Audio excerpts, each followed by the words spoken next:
মানে কাটা শুরু হয়ে গেছে, প্রায় কোনো জায়গায় 2% 3% এরকম কাটা শুরু হয়ে গেছে। যদি ওয়েদারটা ফেভারেবল থাকে, মানে এই পর্যন্ত তো আল্লাহ দিলেও ফেভারেবল ছিল, যদি বড় ধরনের কোনো রকমের কোনো সমস্যা না হয় তো এবারে আমনও কিন্তু একটা বাম্পার ফসল হবে। এবার আমনের উৎপাদনও খুবই ভালো, আল্লাহ দিলে আমনও একটা বাম্পার হবে। তারপরে আপনারা জানেন যে আলু গতবার আলুরও কিন্তু একটা বাম্পার উৎপাদন ছিল।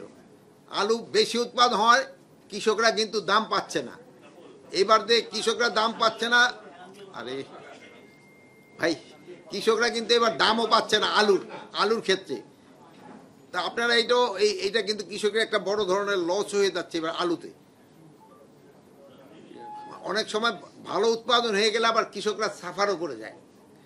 আর পেঁয়াজের উৎপাদনও কিন্তু আমাদের এবার ভালো, প্লাস এবার আরেকটা দিয়েছিল, আমরা কিছু এয়ার ফ্লো মেশিন দিয়েছিলাম, এই জন্য 8,000 এয়ার ফ্লো মেশিন, এবং তার কৃষকরা নিজেরা কিছু করছিল, এই জন্য কিন্তু এবার পেঁয়াজ আমাদের আমদানি করতে হচ্ছে না। এখন এই বিভিন্ন আমদানিকারকরা তারা এখন আমদানি করার জন্য পাগল হয়ে গেছে। এরা গিয়ে হাইকোর্টে নিছে, কি বলে, শরণাপন্ন হয়েছে আমদানি করার জন্য। কিন্তু আমাদের কৃষকের কাছে কিন্তু পেঁয়াজ রয়ে গেছে। যদি আপনি অন্যান্য কৃষি পণ্যের সাথে পেঁয়াজের করেন, 70-80 টাকা করে কিন্তু বাজারে এখন পেঁয়াজ, এটা কিন্তু একটা মানে মোটামুটি একটা সহনীয় পর্যায়ে দামটা আছে। এর কম হয়ে গেলে আবার কিন্তু কৃষকরা লুজার হয়ে যায়। এবার সবজির দামও, শীতের সবজি কিন্তু আসা শুরু হয়ে গেছে। যে সময় পুরাটা আসবে সেই সময় দেখবেন দাম আরও কমে যাবে।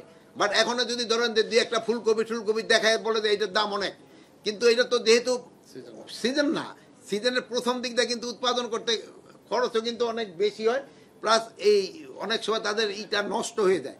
কিন্তু এবার সবজি কিন্তু ফলনও মাশাআল্লাহ ভালো।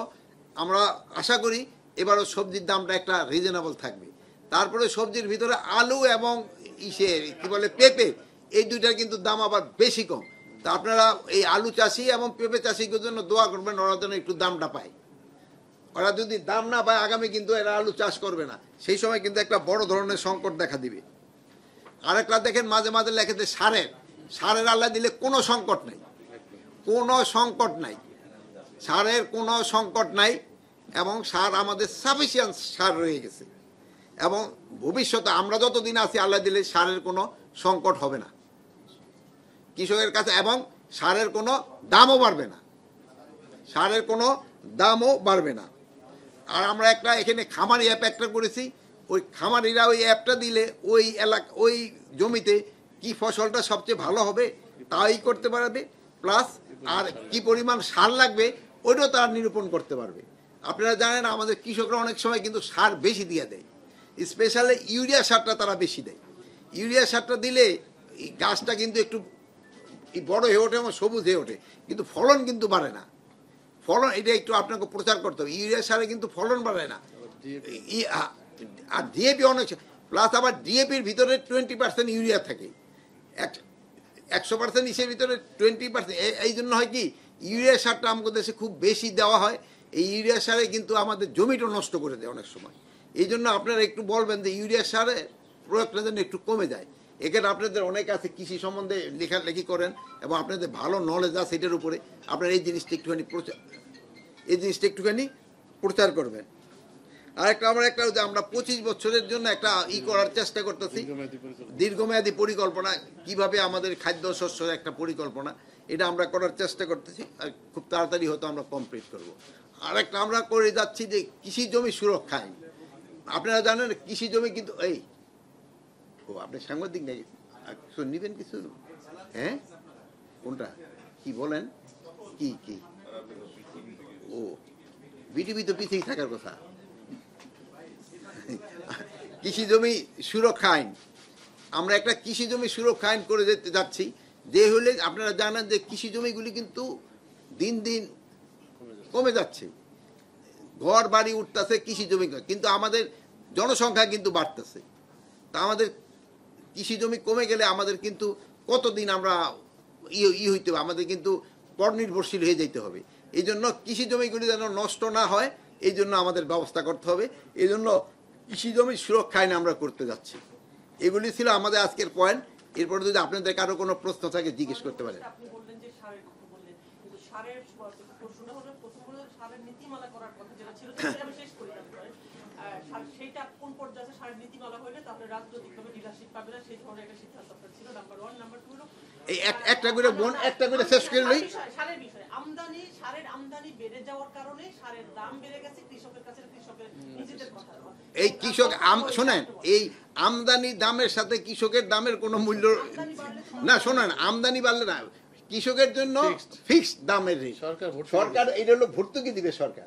দাম বেশি হলে সরকারের বেশি যাবে, দাম কম হলে কোনো জায়গায় নেই। আপনি একটা জায়গায় দেখান কোন জায়গায় সংকট বোন, আপনি একটা জায়গায় বললেন কোন জায়গায় সংকট আছে। এই কিছু কিছু দুর্নীতিবাজ আছে, কিছু দুর্নীতিবাজ আছে যারা সমস্যা করে। আর এখন এই যে সারের যে দাম, এখন কিন্তু সারের দাম নিম্নমুখী।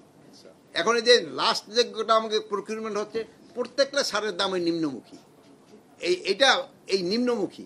আর আমাদের এখানে সারের কোনো সংকট নেই। আর যদি কোনো যে আপনি বললেন যে এই যে যদি কোনো দুর্নীতিবাজ থাকে তাকে আমাকে ধরাই দেন, আপনার কাছে অনুরোধ এগুলি ধরাই দেন। নীতিমালাটা প্রায় চূড়ান্ত পর্যায়ে রয়ে গেছে, আমাদের ন্যাশনাল লেভেলেরও মিটিং হয়ে গেছে। এটা হয়তো আমরা শীঘ্রই এটা আমরা কার্যকরী করব।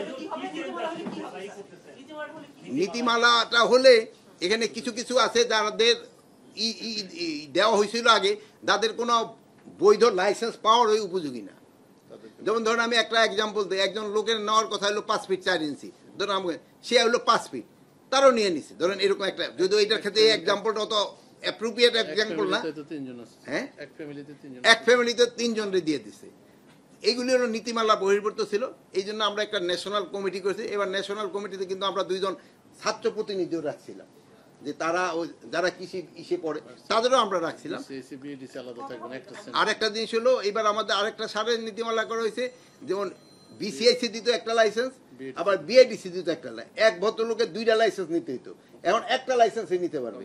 একজন হলো কি, আবার এটা কি সে সার যে নিতে আসছে তারও বিসিআইসি সারের দোকান এক জায়গায়, সে বিসিআইসি ইউরিয়া নিয়ে গেল, আবার ডিএপির জন্য আবার কৃষির ওখানে যাইতে হইতো। মানে এখন এক দোকান থেকে সে সব কটা পাবে। এটা আমরা মোটামুটি প্রায় ফাইনাল হয়ে গেছে। এখন আমরা একটা ডেট দিয়ে এটা করে দেব। এই আমি তো নির্বাচন না, আমি এখানে কৃষিতে আছি, এখন কৃষির উপরে জিজ্ঞেস করবো।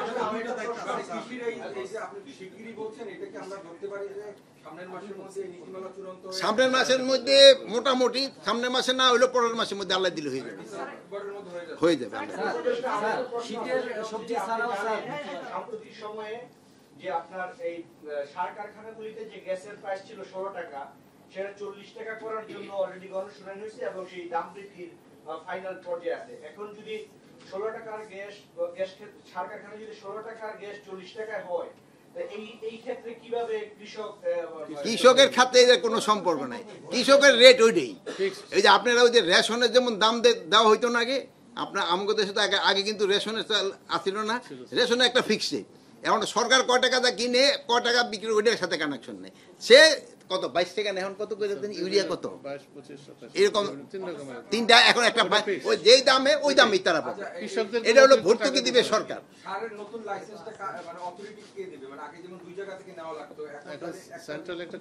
একটা সেন্ট্রাল কমিটি হবে, ওই কমিটির মাধ্যমে দেওয়া হবে।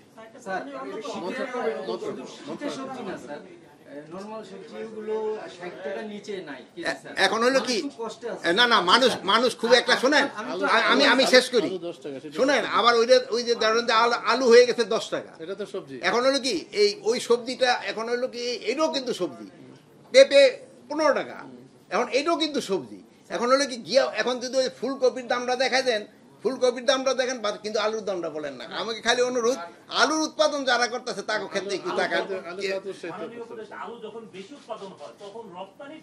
আমাকে এবার রপ্তানি কিন্তু প্রতিবারের থেকে এবার কয় গুণ বেশি রপ্তানি। তারপরে হয় কি, প্রায় ডাবল আমরা এবার রপ্তানি করছি, কিন্তু তারপরে আমাকে মাশাআল্লাহ এবার কৃষক অনেক ভালো উৎপাদন করছে।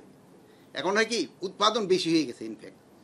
আচ্ছা, পেঁয়াজের বিষয় বললেন যে আমদানি করতে হবে না। পেঁয়াজের আসলে আমাদের এই মুহূর্তে চাহিদা কত আর উৎপাদন কত হয়েছে? এই আমাদের হচ্ছে কি চাহিদা কত, ওইটা আমি অ্যাকচুয়ালি এক হিসাবটা আপনার আমি এটা দিতে পারবো না। এটা হয়তো বাণিজ্য মন্ত্রণালয় দিতে পারবো কাঁদে কতটুকু।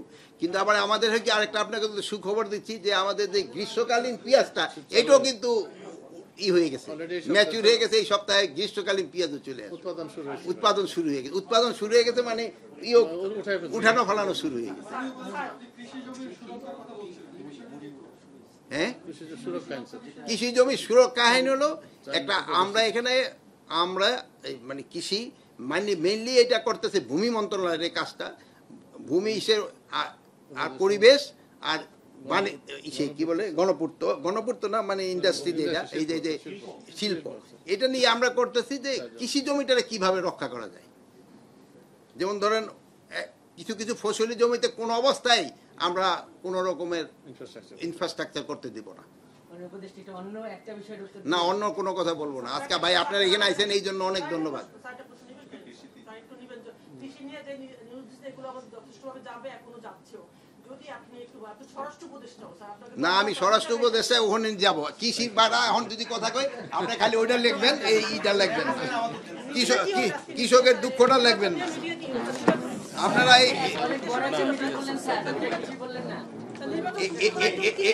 এটা হলো সবচেয়ে বড় মিটিং করছি, এইটার উপরে লিখবেন আজকে সব এই